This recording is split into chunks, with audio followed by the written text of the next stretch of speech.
Whether you're a first-time home buyer or you've purchased a home before, but maybe it's been a while, you're going to find this video helpful. It's actually information I wish I would have known when purchasing homes. We're going to go step by step over the home buying process from start to finish, covering every question that you may have. And so stay tuned.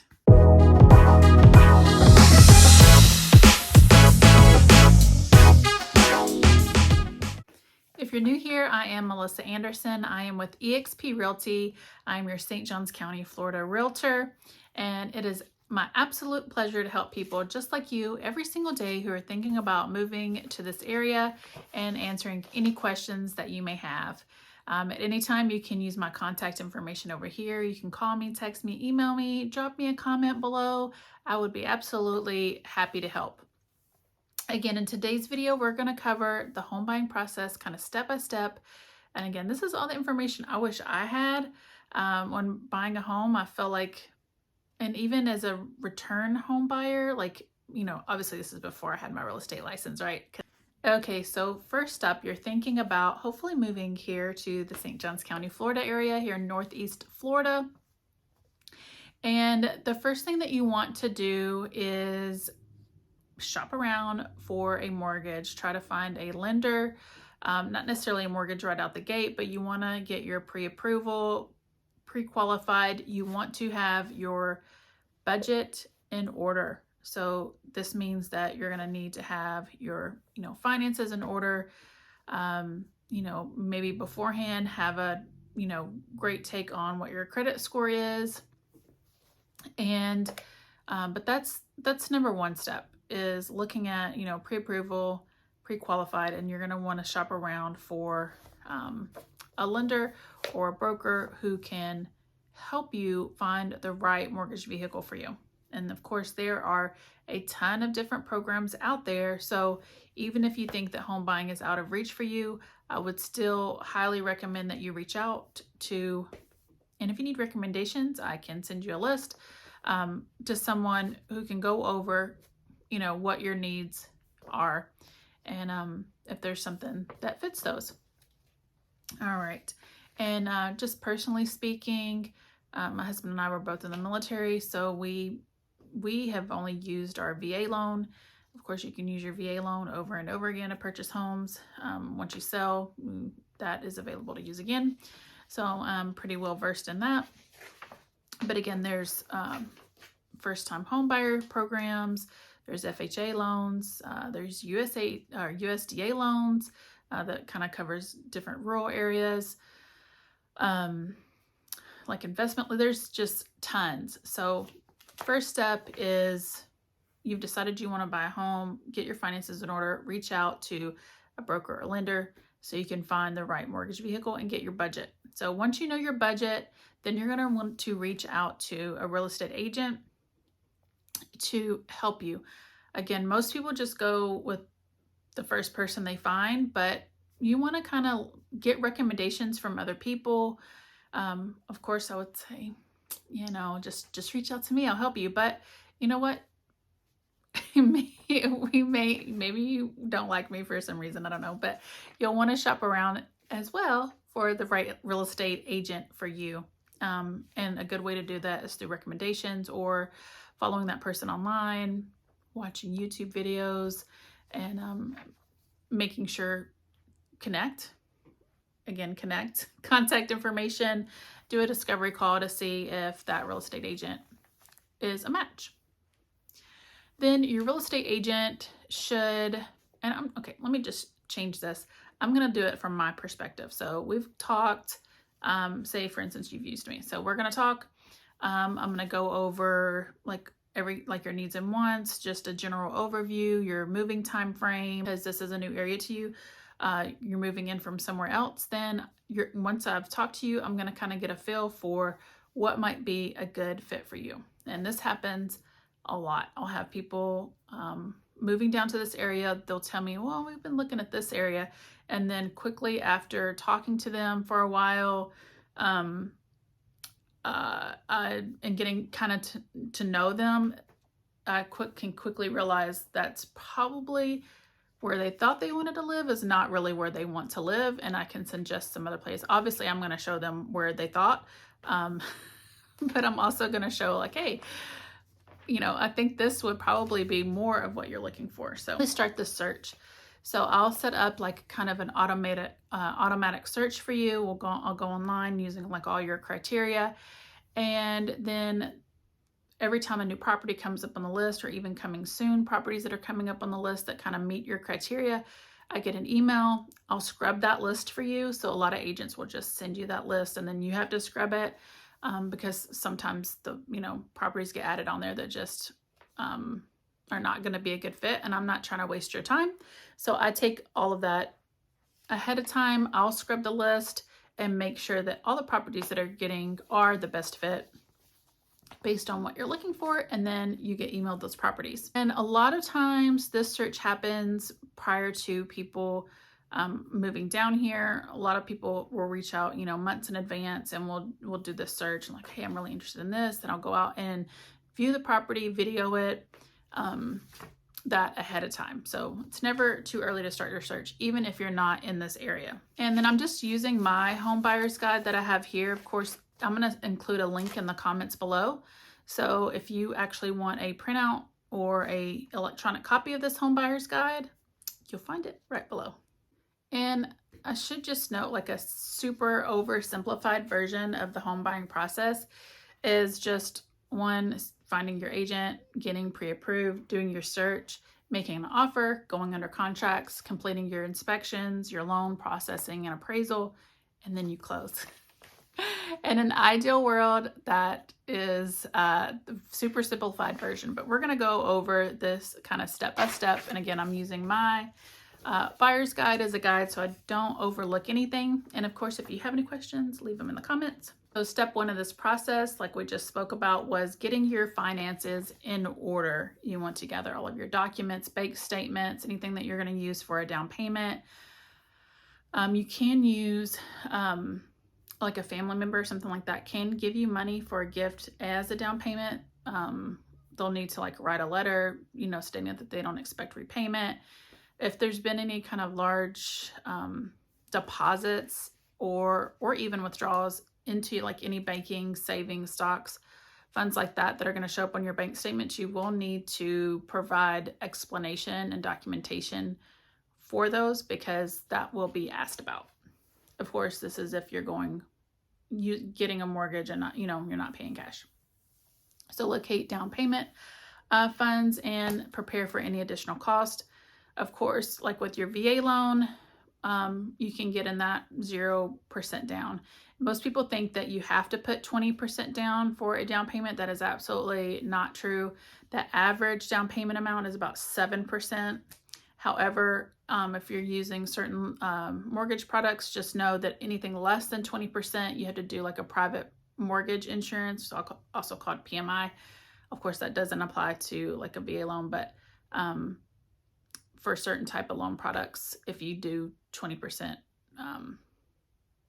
or less than 20%, you have to pay a PMI. So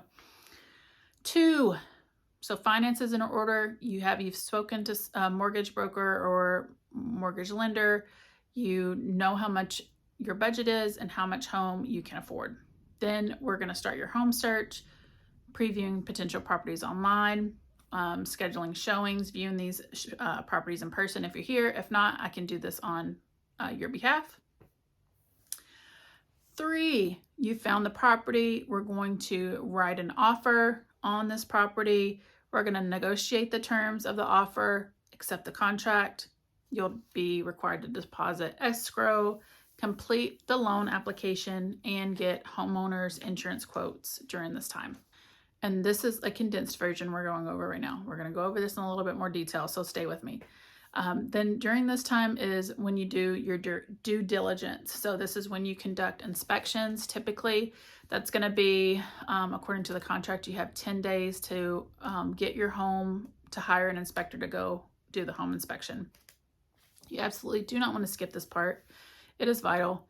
The home is inspected during this time. If anything comes up on the inspection report, that's when you would say, I mean, typically, unless if there's small items like, there's chipped paint on the door or wall, those are things that you can fix. You don't really want to haggle over that.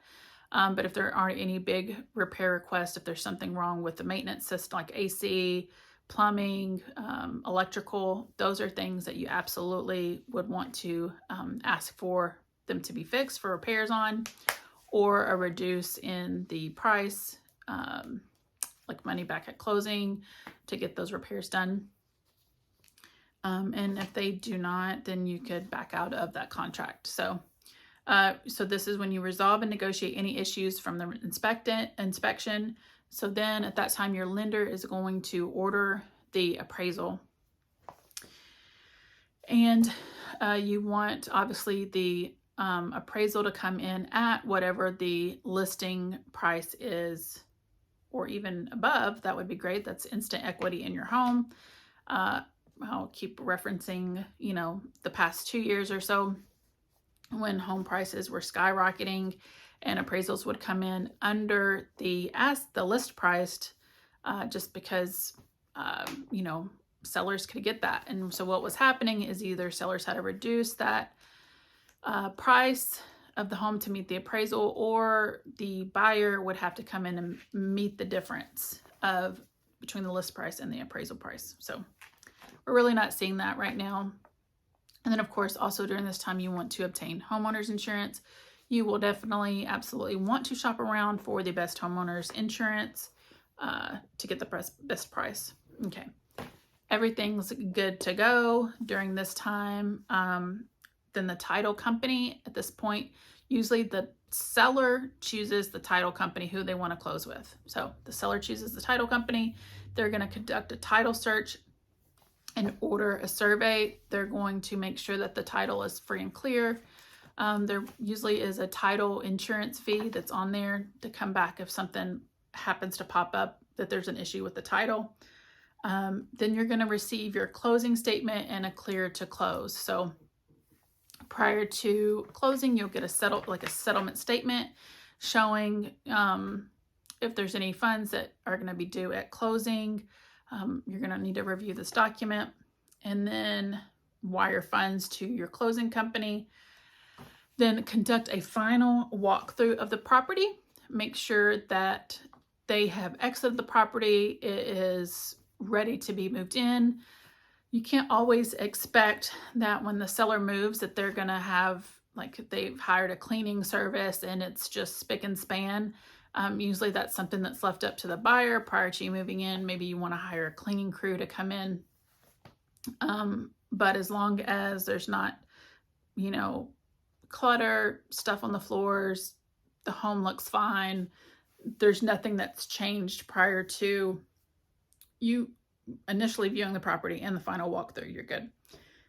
Then you close. You'll meet at the designated location that's been set up and get your keys, and you're done. As far as the mortgage process, right now I'd probably say it's almost just a requirement now prior to you putting in an offer, or with putting in an offer in a home, the seller is asking for a pre-approval letter. It's pretty much just standard now across the board with any kind of documentation or home that you're looking at.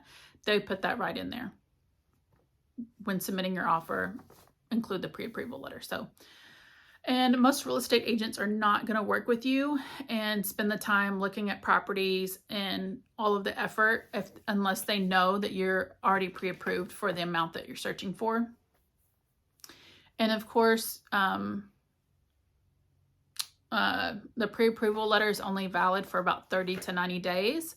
So you'll want to consider that. And then also, if there's any like decrease or increase in interest rates, this is going to affect obviously how much house you can afford. So you may want to go back to that lender. Think about when you're looking at your property, of course, your wants versus your needs.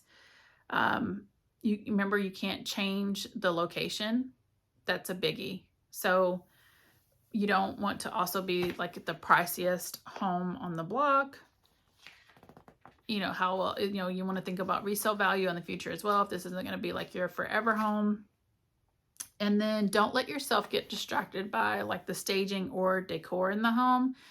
You want to look beyond that because like the layout, location, things like that are not things that can be changed. And that also goes the opposite. Don't get distracted by what's in the home. Always tell sellers like, well, you can change paint colors, but like you really want to like, don't pay too much attention to like how they've got the home decorated, because sometimes people walk in and they'll let the decor kind of like, this house is not for me, but they're not seeing beyond that. Maybe it is a really great fit, but the way the sellers have it set up is just not their personal style. Things that we can do to make your offer stand out, and it is super surprising at times how certain agents just do the absolute bare minimum here. Regardless if it's a competitive market or not, you want to make sure that you're submitting the best offer possible. So of course, we are going to submit your pre-approval. We want that shows the sellers that you're qualified and you're a serious buyer. I know that I always call the agent, the listing agent, and let them know, hey, I have some buyers here. I'm getting ready to submit an offer. Can you please confirm? Once that is received, let me know if there's any other information that you need, and we go from there. Usually in that contract or in the offer, we'll put like a timeline. So if we haven't heard anything back by X amount of days, then that offer is null and void. So if they haven't gotten back to us in like 48 hours, then that information, that paperwork would need to be resubmitted. All right, so you've made the offer, it's been accepted. And here's what happens after you make an offer. The sellers have accepted it, and now you are under contract. So then we're gonna go over and review any important dates and information you're gonna need to make sure that the closing is successful. I have multiple checklists for you to keep you on track. Your agent, or if you're using me, well, constant communication. Hey, here's this date, this is coming up, this is what we need, do you have this? Making sure everything is in order.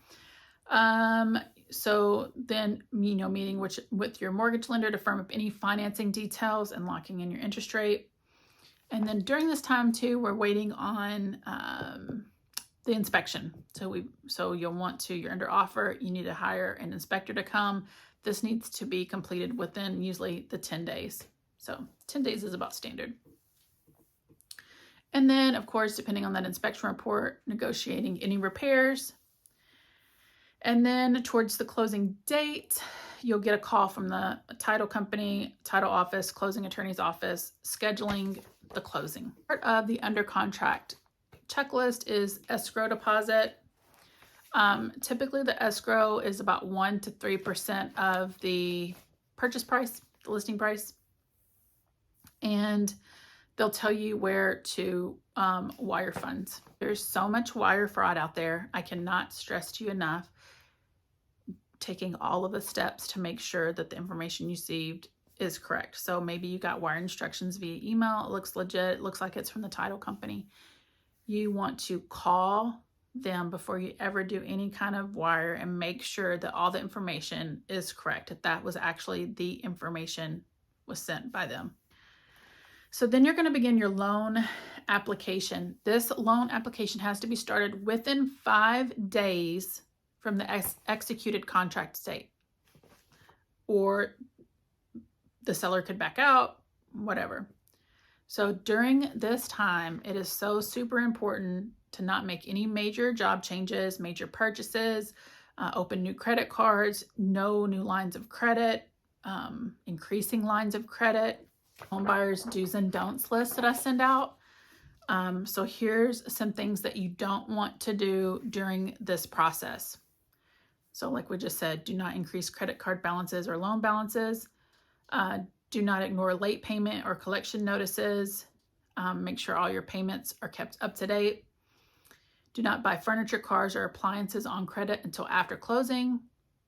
Do not lend money to family members or friends if it is needed for closing. Do not store money at home that maybe you're going to be using later. Place it in a bank account so it can be documented and accounted for throughout the loan process. Do not have overdrafts in a checking account. And again, like we just said, do not quit or change jobs during this process. All right, I hope you found this video somewhat helpful. If you have, make sure you go ahead and subscribe and hit the like button. Of course, here is my contact information here. I'm going to include it in the comments below. And reach out if you have any questions at all. I am available and happy to answer any questions that you may have. All right, until next time.